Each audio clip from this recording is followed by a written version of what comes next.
Dans ce cours, nous allons comparer plusieurs architectures différentes de contrôleurs WLAN, c'est-à-dire le boîtier WLC.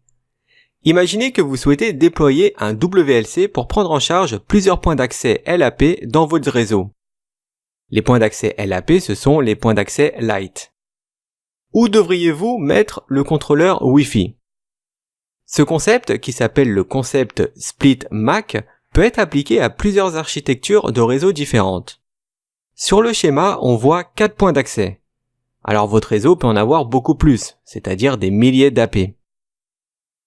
L'évolutivité devient alors un facteur très important dans la conception réseau, surtout quand c'est centralisé. Le contrôleur WLAN peut être situé à plusieurs endroits différents. Il peut par exemple se placer dans un déploiement unifié.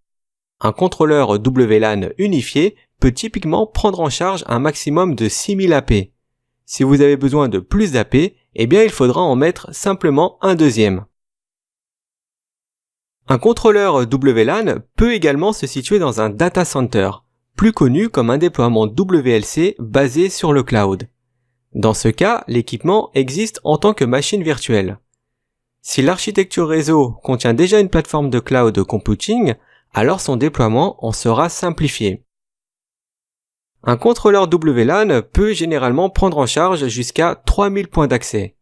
Et comme pour un déploiement unifié, si le réseau évolue au-delà, eh bien il suffit juste de rajouter de nouvelles machines virtuelles. Pour les petites entreprises, le contrôleur peut être intégré dans une pile de commutateurs. Ce procédé porte comme nom de contrôleur WLAN intégré, car le contrôleur est intégré dans l'appareil qui commute les paquets. Ici, le maximum d'AP est de 200.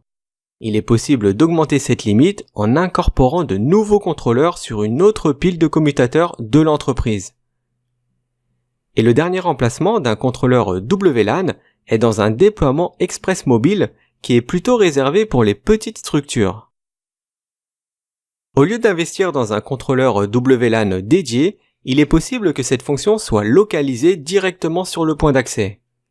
Ce type de configuration peut prendre en charge jusqu'à 100 points d'accès.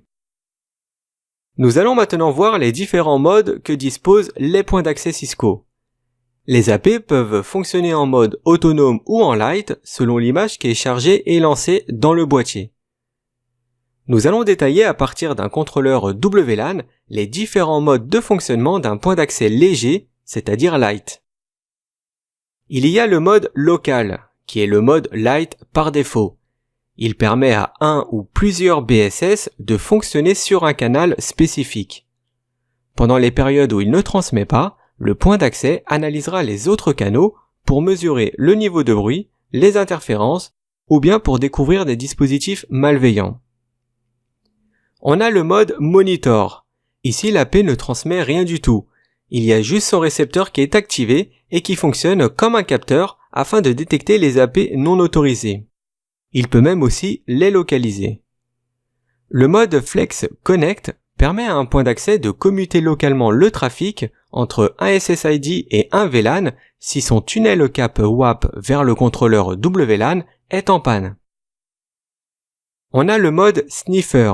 Ici, le point d'accès réceptionnera du trafic 802.11 provenant d'autres sources, un peu comme le ferait un switch avec une configuration de port miroir. Le trafic capturé en mode sniffer sera ensuite transmis sur un PC sur lequel est installé un outil pour analyser les paquets comme Wireshark. Il y a le mode Rogue Detector qui consacre un point d'accès à la détection de doublons des adresses MAC, c'est-à-dire qu'il va relever les adresses MAC qui apparaissent sur deux réseaux.